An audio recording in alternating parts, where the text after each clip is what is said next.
Hello दोस्तों, अस्सलाम वालेकुम। आज का हमारा टॉपिक है ट्रायंगल्स पे। सबसे पहले हम लोगों को पता होना चाहिए ट्रायंगल्स क्या होते हैं। ट्रायंगल्स, ट्राई जो है इसका मतलब होता है थ्री, और एंगल्स जो उसके अंदर के एंगल हैं। ट्रायंगल ऐसी शेप है जिसके थ्री एंगल्स होते हैं। तो एक हम ट्रायंगल बना लेते हैं। ये हमने एक ट्रायंगल बना लिया। ये एक ट्रायंगल है, इसके अंदर थ्री एंगल, ये तीनों एंगल्स, और इसकी साइड्स भी थ्री हैं, 1 2 3। इसकी थ्री साइड्स होती हैं और इसके अंदर थ्री एंगल्स होते हैं। चलें हम पहले ये भी देख लेते हैं कि ट्रायंगल कैसी होना जरूरी है। इसकी थ्री ही साइड्स होती हैं और इसके थ्री ही एंगल्स होते हैं। तो हम कह सकते हैं कि it has three sides and three angle. और सेकेंड रूल इसका है कि जो सबसे बड़ा एंगल है उसके सामने वाली ही साइड सबसे बड़ी होगी। जैसे अगर ये सबसे बड़ा एंगल है तो इसके सामने वाली साइड सबसे बड़ी है। ये भी एक रूल है। और एक और रूल ये है कि ये जो दो एंगल्स हैं, अगर हम इनका सम करते हैं तो इस वाली से बड़ा हो। अगर ये दो एंगल्स, इन दोनों एंगल्स का हम सम करते हैं तो इस वाली से बड़ा हो।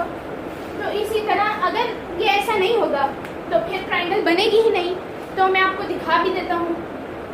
एक ये हमने 1 सेंटीमीटर ले लिया, ये हमने 5 सेंटीमीटर ले लिया, और ये हमने एक और 1 सेंटीमीटर ले लिया।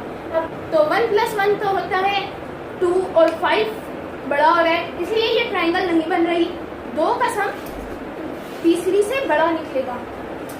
तो अब देखें, तीसरी से बड़ा हम देख भी लेते हैं। एक इसके 3 रख लेते, ये 6 लग रहा है, ये 6, और इसका अगर हम 7 रख लें, 8 रख लें, 7 रख लेते हैं। 3 इस साइड 3 सेंटीमीटर की, ये 6 और ये 7। तो अब आप देखें 3 + 6 क्या होगा? 3 + 6 9 होगा, वो भी 7 से बड़ा।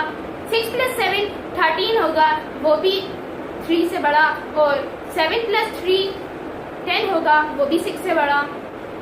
जी, तो अब लास्ट रूल ये है कि जो सम होता है ट्रायंगल्स के एंगल्स का, वो हमेशा 180 डिग्री होता है। The sum of angles in a triangle is always the sum of the angles in a triangle is always equals to 180 degree. ये वही सारे दोस्तों, ये मैंने सारे ट्रायंगल्स की अब हम क्लासिफिकेशन करेंगे।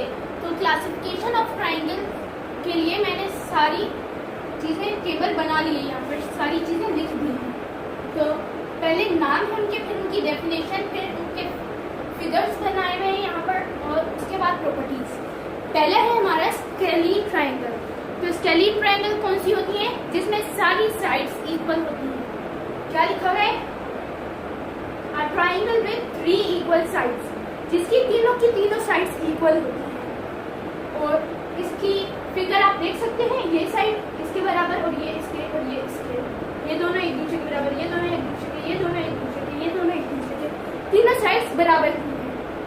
और इसकी प्रॉपर्टी क्या है? इसमें एंगल्स जो होते हैं वो भी इक्वल होते हैं। तीनों एंगल्स इक्वल हैं। तो अगर तीनों इक्वल रखें हम एंगल्स, तो स्केलीन ट्रायंगल में तीनों इक्वल होते हैं हमेशा। जब भी स्केलीन ट्रायंगल है तो समझ लें आप कि तीनों एंगल 60 डिग्री है, क्योंकि जब हम 180 को 60 से डिवाइड करते हैं तो 3 आता है, क्योंकि जब हम 180 को 3 से डिवाइड करते हैं तो 60 आता है। तो हर बार 60 ही होगा। मैंने आपको बताया भी था कि the sum of all the angles in a triangle is equals to 180 degree. Triangle के अंदर के सारे एंगल्स का सम हमेशा 180 डिग्री होता है। तो अब है हमारी अगली आइसोसेलेस ट्रायंगल। आइसोसेलेस ट्रायंगल कौन सी होती है? जिसमें 2 साइड्स इक्वल होती है। जैसे इसमें ये दोनों इक्वल है, ये वाली छोटी हो गई, या हो सकता है ये बड़ी हो जाए और ये दोनों इक्वल हो। आइसोसेलेस ट्रायंगल वो होती है जिसमें 2 इक्वल होती हैं और एक छोटी या बड़ी हो सकती है। और इसके भी जो बेस एंगल्स होते हैं, जो इक्वल है साइड्स, उनके जो एक दूसरे से मिलती हैं जहाँ वो, उनको उस एंगल को छोड़ के बाकी दोनों एंगल जो दूसरी लाइन के जो इन आइसोसेलेस ट्राइंगल में जो ये दोनों एंगल्स हैं, ये दोनों साइड्स हैं, वो दोनों तो इक्वल है, तो ये जब नीचे उस लाइन से ज्वाइन हो रही है, इक्वल नहीं है उनके साइड्स के, तो जो एंगल्स बन रहे हैं वो दोनों इक्वल हैं। The base angles are equal in isosceles triangle. तो स्केलीन ट्राइंगल वो ट्राइंगल्स होती हैं जिनमें एक भी साइड इक्वल ना हो, सारी डिफरेंट हो साइड्स एक दूसरे से। जैसे ये वाली बड़ी है, ये वाली उससे भी बड़ी, और ये वाली सबसे छोटी। तो हम देख सकते हैं सबसे छोटा जो एंगल है उसके सामने वाली सबसे छोटी है, और जो उससे बड़ा एंगल है उसके सामने वाली उससे बड़ी है, और जो सबसे बड़ा एंगल है उसके सामने वाली सबसे बड़ी है साइड। ये रूल भी था एक ट्राइंगल का, ये भी हमने पढ़ा था। इसकी प्रॉपर्टी क्या है कि एक भी साइड इसमें इक्वल नहीं होती। तो अब हम करेंगे classification of triangles by angles. दोस्तों, अब हम करेंगे classification of triangles by angles. तो पहला हमारा है एक्यूट एंगल ट्राइंगल। एंगल्स का तो आपको पता ही होगा कि 3 तरह के एंगल्स होते हैं, एक्यूट एंगल, ऑब्ट्यूस एंगल और राइट एंगल। तो पहले एक्यूट एंगल है। एक्यूट एंगल वो एंगल्स होते हैं जो लेस देन 90 डिग्री होते हैं। ठीक है, एक्यूट एंगल ट्राइंगल में सारे एंगल्स 90 डिग्री से कम होते हैं, मतलब सारे एंगल्स एक्यूट एंगल होते हैं। और अब हमारा अगला है obtuse angle triangle. Obtuse angle triangle में सारे एंगल्स तो 90 से बड़े नहीं होते, मगर एक एंगल 90 से बड़ा जरूर होता है। ये आप देख सकते हैं, इसमें तीनों 90 से कम है, इसमें एक 90 से ज्यादा है, बाकी दोनों 90 से कम है। अब मैं आपको एक्सप्लेन कर देता हूँ इसमें तीनों क्यों नहीं होते। ये सवाल बनता है, क्यों नहीं होते तीनों। इसमें तीनों इसलिए नहीं होते क्योंकि एक तो हो गया। अब आपको पता है all the angles in a triangle is equals to 180 degree, ये भी एक रूल था, हमने पढ़ा। जब हम 90 डिग्री से बड़ा करेंगे, 91 ही रख लेते हैं हम, 91 प्लस 91 प्लस 91, 91 प्लस 91 प्लस 91, ये तो 180 से ज्यादा हो रहे हैं, ये तो 273 हो रहे हैं, तो ये तो 180 से बड़े हो गए। इसलिए ऑब्ट्यूस एंगल ट्राइंगल में सारे एंगल्स बड़े नहीं होते 90 से, एक ही एंगल बड़ा हो सकता है।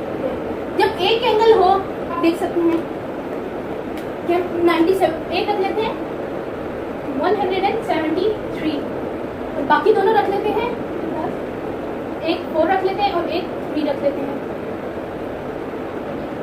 तो अब 180 डिग्री बन रहा है, 180 डिग्री हमेशा बनना चाहिए। राइट एंगल ट्राइंगल में भी इसी तरह एक ही बड़ा होता है, एक ही राइट एंगल होता है।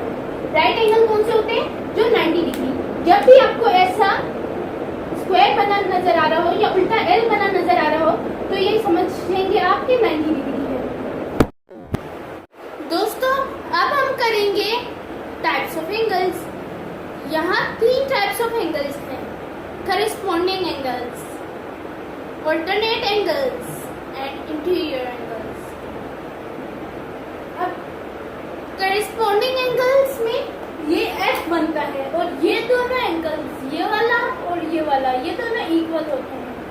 ऑल्टरनेट एंगल्स में जेड बनता है। अगर ये ट्राइंगल हम बनाते हैं इसे, तो ट्राइंगल का ये वाला एंगल और ये वाला, इन दोनों, ये 2 ट्राइंगल्स बन रही है ना, तो ये दोनों इक्वल हैं। और इंटीरियर एंगल्स, ये हम इधर भी ट्राइंगल बना लेते हैं, ये पूरा एंगल और ये वाला एंगल, इन दोनों का सम 180 डिग्री है। दोस्तों, अब हम देख लेते हैं एक्सटीरियर एंगल्स कौन से एंगल्स होते हैं। तो एक्सटीरियर एंगल्स निकला है एक्सपोर्ट से। एक्सपोर्ट क्या होता है? जब हमारे मुल्क से बाहर के मुल्कों में सामान जाए, ये हमारे मुल्क से बाहर वाले मुल्कों के लिए जा रहे हैं, तो बाहर वाले, तो ये हमारे मुल्क में ये तीनों आ रहे हैं और बाहर के मुल्क में ये जा रहे हैं, तो क्या हुआ? ये है एक्सटीरियर, ये है इंटीरियर। तो अब मैं आपको बता देता हूँ ये हम कैसे मालूम करेंगे। अब ये नहीं करेंगे कि पहले इन दोनों को प्लस किया जो आंसर आया, पहले इन दोनों को प्लस किया जो आंसर आया, उसे 180 में से माइनस किया, फिर जो आंसर आया वो यहाँ लिख दिया, फिर उसे 180 में से माइनस किया तो आंसर जो आया वो इसका आंसर है, ये उतने नहीं, बल्कि नहीं, हम इसका फॉर्मूला क्या है, exterior angle is equals to the interior angles opposite to the supplement of the exterior angle. मतलब इन दोनों को जब हम ऐड करेंगे तो आंसर आएगा वो इसका, ये उतनी डिग्री